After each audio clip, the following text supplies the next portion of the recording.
My ex tried to have a birthday bash at the expense of our financial problems. Rant. I, male, 58 years old, met Martha, female, 46 years old, in 1995. She was my work friend and came from a very, very dysfunctional home. She ran away at 19 and started over by moving into a friend's house but was having severe problems with the house owner's lifestyle. She slept in the living room and her hostess was noisy, brought lots of guys home for sex and was loud in bed and ended up asking for more money than agreed on, plus had a drinking problem. Before this, she bounced between friends' houses. I found her really attractive, although she kind of blew me off every time because she said she was too overweight to be attractive.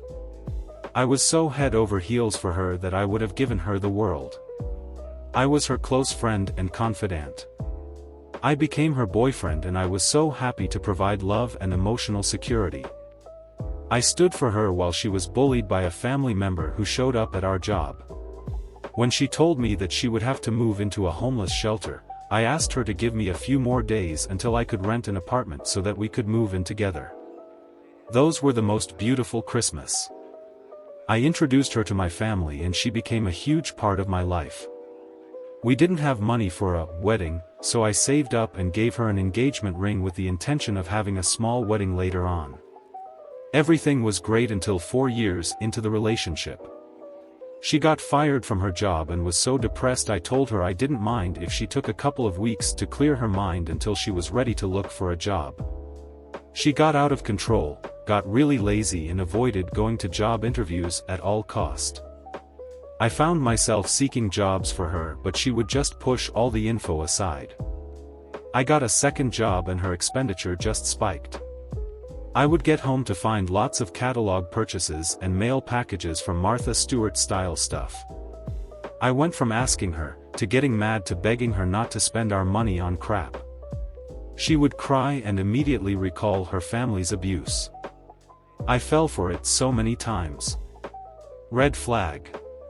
Then, she reconnected with friends from her old hometown. These people loved her and I was clear they were more than welcome to stay over every now and then because I just loved seeing her so happy. The first visits were great. After that, she would change whenever they were around. Martha would yell at me, threaten not to marry me, mock and treat me like crap in front of them. Honestly, I felt like she just wanted to show them that she had someone who loved her so much that she could just be a bully. Also, one of her friends was absolutely gorgeous and loved her like a sister. Mandy, female, 48 years old, always treated me like family but I don't know if Martha was jealous. Mandy became like sister to me. I saw her do some things to Mandy and I slowly became aware that the woman I loved at the starting point of our relationship was not real. Mandy always brought lots of gifts for her. She always called, especially when Martha got sick with the flu. There was an incident about some lipstick Mandy was wearing. Her boyfriend at the time said he liked that color. I caught Martha running her finger through Mandy's lips and rubbing the lipstick on her own mouth. Mandy yelled at her to stop. It was disgusting. Another time, Mandy was upset because she and her boyfriend broke up. She was trying to fight back her tears and Martha kept pushing her to talk about it. Martha got up and got herself in front of Mandy and grabbed her face and kind of stretched her cheeks, while forcefully grabbing her face, and said, "What's with the secrecy? I know you are crying."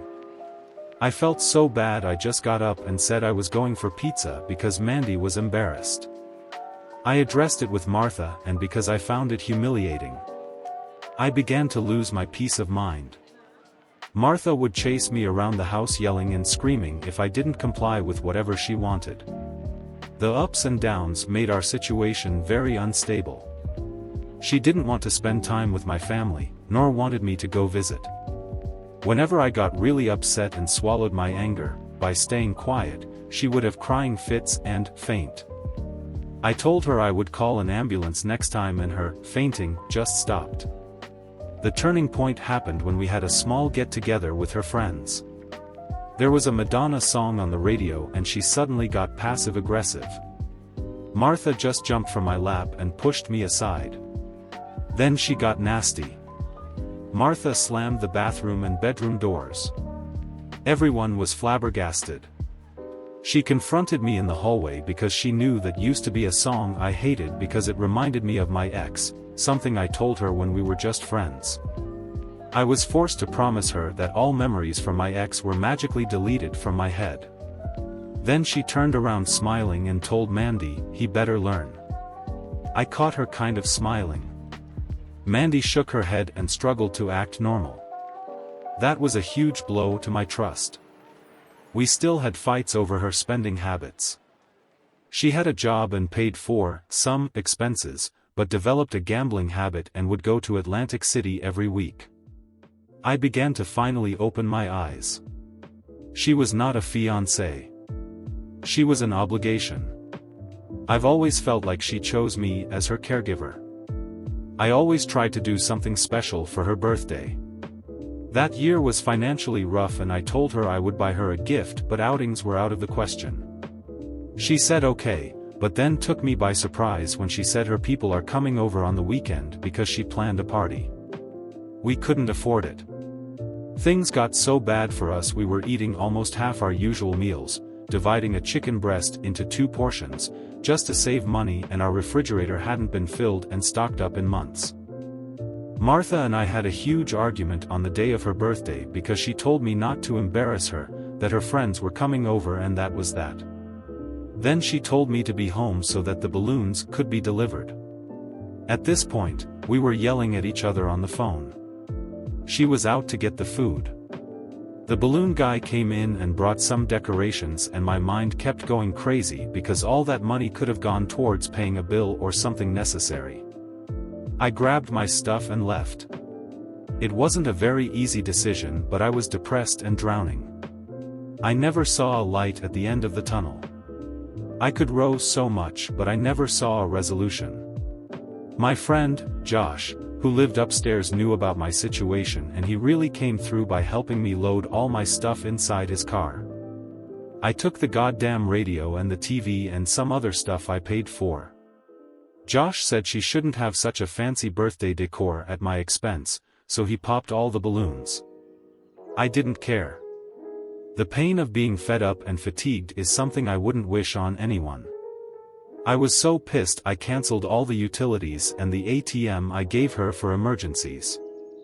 I lived with my aunt until I got back on my feet and found my own place. Then I left for Connecticut, found a similar job and changed my number when Martha kept calling me from different numbers. She went from begging to insulting me. I paid back by calling each and every one of the people she owed money, friends and a neighbor, to and let them know she would never pay them because I was the one always making sure she made good on her obligations. I never heard back from her until I moved back to New Jersey. It took me years to lose the feeling that I wasn't worthy of love unless I sacrificed my finances. Some of her friends tried to reach out via email only to wish me Merry Christmas, but I never replied because I was so ashamed at being used that I just wanted to disappear. I did get back in touch with Mandy via Facebook, years later. She was the only one who ever tried to talk Martha into treating me with respect. We had a long phone call and she filled me in about everything that went down on Martha's birthday. Mandy told me the party was ruined because as soon as everyone came in, they were greeted with the news that I was crazy and had run off on Martha not before destroying the decoration. They had to console her for over a year. Friends started dropping like flies because she turned everything into a pity party. Martha couldn't afford rent, so she went on a vicious cycle of staying with her friends, becoming a burden, getting kicked out, repeat. She and Mandy aren't talking because Martha ghosted Mandy when Mandy announced she was getting married. Also, Martha met a guy who dumped her for her antics and said he would call the police if she ever tried to contact him. I took over 12 years of crap, so I'm really happy that I left that energy black hole. Mandy said that Martha kept complaining that I deserted her, and that one of her friends took her to small claims court. I struggled with self-esteem issues, but I have realized I stayed because I felt responsible for her.